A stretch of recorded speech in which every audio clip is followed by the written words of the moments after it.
আশির দশকের জনপ্রিয় অভিনেত্রী লুৎফুন্নাহার লতা বিটিভিতে প্রচারিত হুমায়ূন আহমেদের লেখা ধারাবাহিক নাটক বহুব্রীহি, এইসব দিনরাত্রি, চর আতরজান নাটকে অভিনয় করেই জনপ্রিয়তা অর্জন করেন লতা। ৭১-এর লাশ নামে একটি ছবিতে অভিনয় করেও প্রশংসিত হয়েছিলেন তিনি। ৮০ থেকে ৯০-এর দশকে টিভি নাটকের ব্যস্ততম অভিনয় শিল্পী ছিলেন তিনি। মঞ্চেও ছিল তার সরব উপস্থিতি।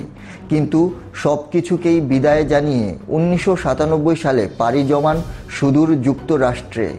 হারিয়ে গেলেন বিনোদন জগৎ থেকে। বেশ কিছুদিন আগে বাংলাদেশে এসেছিলেন লতা।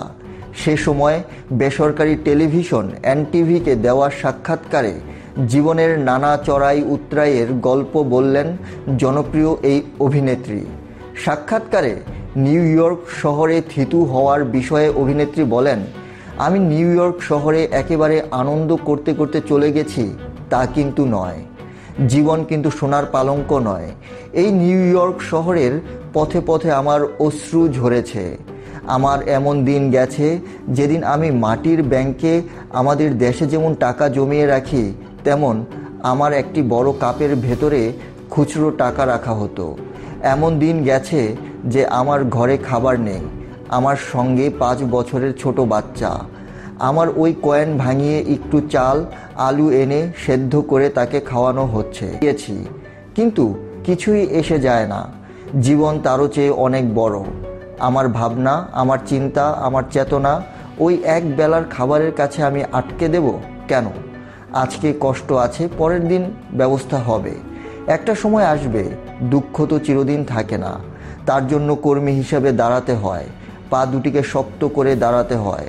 মনোবল হচ্ছে সবচেয়ে বড় বল।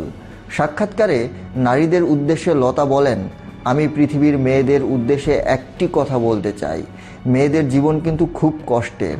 আমার মতো দুঃখী দরিদ্র দেশ তো অবশ্যই, কিন্তু উন্নত দেশগুলোতেও একটি নারীর উপরে কিন্তু অনেক বড় দায় দায়িত্ব এসে দাঁড়ায়।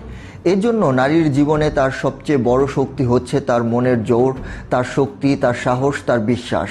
তাকে উঠে দাঁড়াতেই হবে এবং সে পারবে।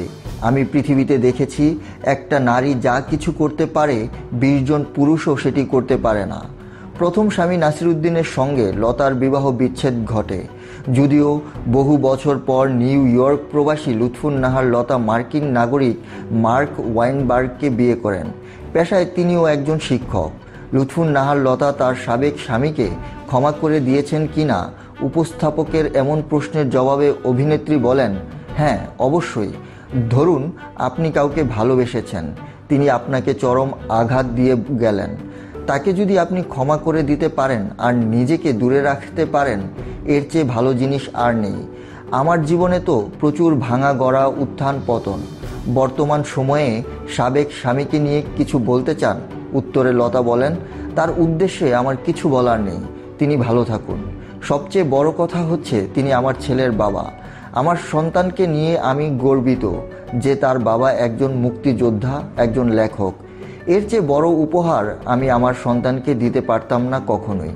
তিনি সন্তানের সঙ্গে হয়তো ছিলেন না, কিন্তু আমি সন্তানকে বলেছি বাবাকে সব সময় শ্রদ্ধা করতে। এই সময়ে এসে আমার জীবনে আর কোনো দুঃখ বোধ নেই। আমার মতো সুখী কে আছে?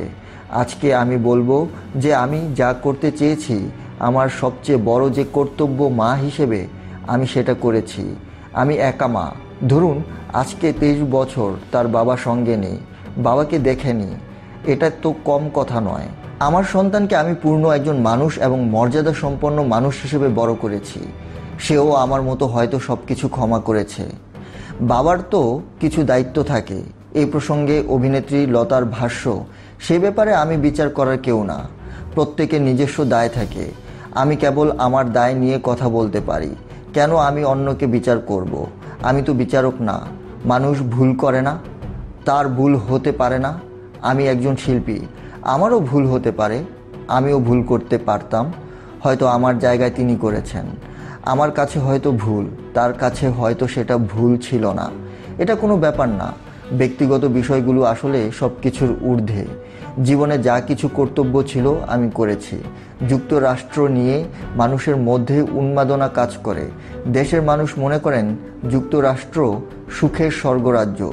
সেখানে আপনার সংগ্রামটা কেমন ছিল? এমন প্রসঙ্গে অভিনেত্রী বলেন, আমার নিজের সংগ্রাম যেটা ছিল সেটা হচ্ছে যখন আমি প্রথম যাই আমার 5 বছরের ছোট বাচ্চাটিকে নিয়ে, তখন আমি একলা চলে যাই।